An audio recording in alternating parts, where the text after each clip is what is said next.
জম্মু কাশ্মীরের সাম্বা এলাকায় ফের সন্দেহভাজন ড্রোন। জম্মু কাশ্মীরের সাম্বায় পাক আন্তর্জাতিক সীমান্তের একটি গ্রামে পাকিস্তানি ড্রোন দেখা গিয়েছে, আর তাতেই হইচই পড়ে গিয়েছে। ভারতের সীমানায় কিভাবে পাক ড্রোন এলো তা নিয়ে উত্তেজনা চরমে। পাক ড্রোনের খোঁজে তল্লাশি শুরু করেছে সেনা। ভারত ও পাকিস্তানের মধ্যে চলমান উত্তেজনার মধ্যেই এই ঘটনা সামনে আসতেই সীমান্তে অ্যালার্ট থাকতে বলা হয়েছে। শুক্রবার গভীর রাতে পাকিস্তানের দিক থেকে একটি ড্রোনের মতো বস্তু আসতে দেখা যায়, যা রামগড় সেক্টরের উপরে ঘোরাফেরা করছিল বলে জানা যায়। এরপরই সীমান্ত বাহিনীকে অ্যালার্ট করা হয়। সেনা সূত্রে খবর, ওই এলাকায় তল্লাশি চালানোর জন্য নিরাপত্তা বাহিনী ডিপ্লয় করা হয়েছে। সীমান্তের ওপার থেকে যাতে নেশার জিনিসপত্র ও অস্ত্রশস্ত্র ড্রোনে করে পাচার করা হচ্ছিল কিনা সেটাও খতিয়ে দেখা হচ্ছে। ড্রোন থেকে কিছু ফেলা হয়েছে কিনা তা জানতেও শুরু হয়েছে তল্লাশি। গোটা এলাকা হাই অ্যালার্ট জারি করা হয়েছে। অন্যদিকে সীমান্তের ওপার থেকে অস্ত্র ও নেশার জিনিসপত্র চোরাচালানের সঙ্গে জড়িত একটি চক্রের সন্ধান পেয়েছে পাঞ্জাব পুলিশ। এর আগে 8ই মে সীমান্তের কাছে ভারত যে সব জায়গায় পাকিস্তানি ড্রোন অ্যাটাক করেছে, সাম্বা তার মধ্যে অন্যতম। ভারত ও পাকিস্তানের মধ্যে চলমান উত্তেজনার মধ্যে কয়েকদিন আগে জম্মু, আখনুর, নাগরোটা, অমৃতসর এবং পাঠানকোটেও ড্রোন দেখা গিয়েছে।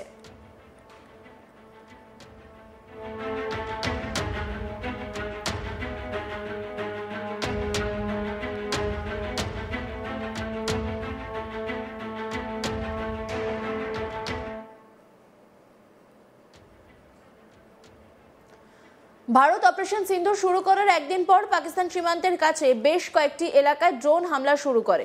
22 এপ্রিল থেকে পহেলগাম সন্ত্রাসী হামলার প্রতিশোধ হিসেবে এই হামলা চালানো হয়। প্রধানমন্ত্রী নরেন্দ্র মোদী তার খোলা ভাষণে পাকিস্তানকে হুঁশিয়ারি দেন, পাকিস্তানকে সন্ত্রাসবাদের সঙ্গ ছাড়তে বলেন। কোনো আলোচনা হলে তা জঙ্গিবাদ ও পাক অধিকৃত কাশ্মীর নিয়ে হবে বলেও জানিয়ে দেন তিনি। পাশাপাশি এটাও জানিয়ে দেন, ভারত আপাতত চুপ করে আছে, মানে সব ঠান্ডা হয়ে যায়নি। ওপাশ থেকে উস্কানি এলে ভারত তার জবাব দিতে সম্পূর্ণভাবে প্রস্তুত আছে।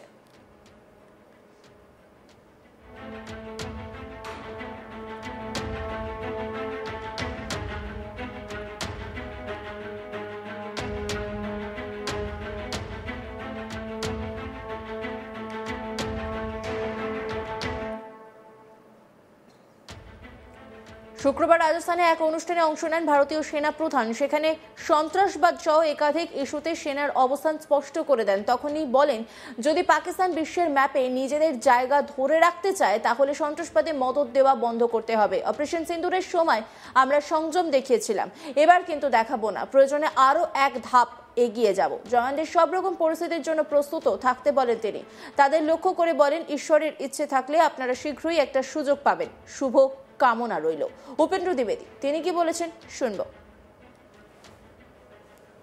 इस बार भारत देश पूरी तैयारी के साथ है और इस बार वो संयम नहीं रखेगा जो सिंदूर 1.0 में हमने संयम रखा। इस बार हम आगे की कार्रवाई करेंगे और कुछ ऐसी कार्रवाई करेंगे कि हो सकता है पाकिस्तान को सोचना पड़े कि उसे इतिहास में, भूगोल में रहना है कि नहीं रहना है। अगर उसे भूगोल में अपनी जगह बनानी है तो उसके लिए उसे जो स्टेट स्पॉन्सर्ड टेररिज्म जिसको हम बोलते हैं, यानी कि उसका देश जो टेररिज्म को स्पॉन्सर कर रहा है उसे रोकना पड़ेगा। तो आप अपनी पूरी तैयारी करके रखिए और अगर परवरदिगार चाहेंगे, भगवान चाहेंगे, वाहेगुरु चाहेंगे तो बहुत जल्दी ही आपको मौका मिलेगा।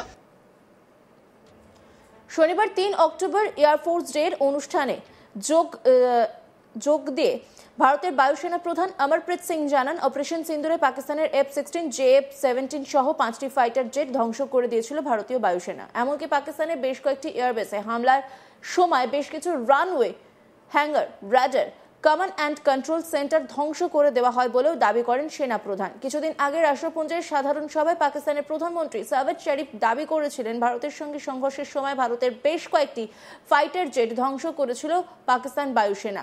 ভারতের বায়ুসেনা প্রধান জানান, এই নিহাতি মন গড়া কাহিনী।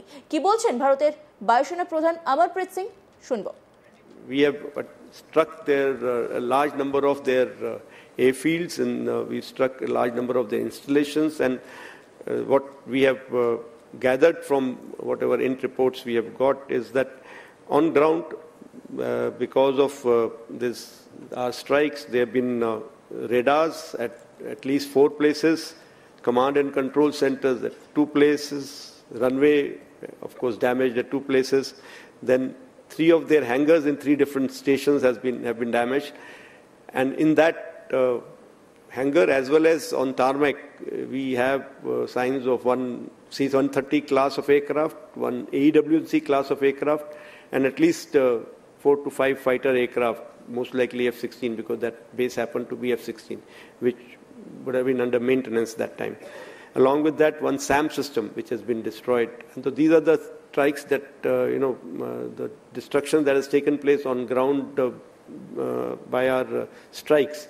And as far as air defense part is concerned, we have clear evidence of one long-range strike, which I talked about, more than 300 kilometers, which happens to be either an AEW&C or a SIGINT aircraft.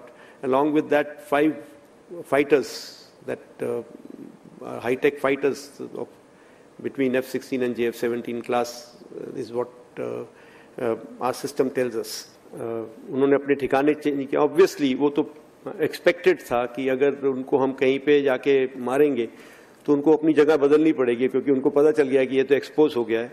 सो हमें भी ऐसी खबर आ रही है कि उनके ठिकाने change हो रहे हैं. एंड ये भी खबर आ रही है अभी वो बड़े बड़े स्ट्रक्चर की जगह शायद छोटे स्ट्रक्चर बनाएंगे, जो भी करेंगे ताकि वो अच्छी तरह मर्ज हो सके. लेकिन अगर इंटेलिजेंस अवेलेबल है तो हमारे पास अब कैपेबिलिटी है कि उनके हम किसी भी ठिकाने में deep insight with absolutely accurate targeting हम उनके ठिकानों को नष्ट कर सकते हैं.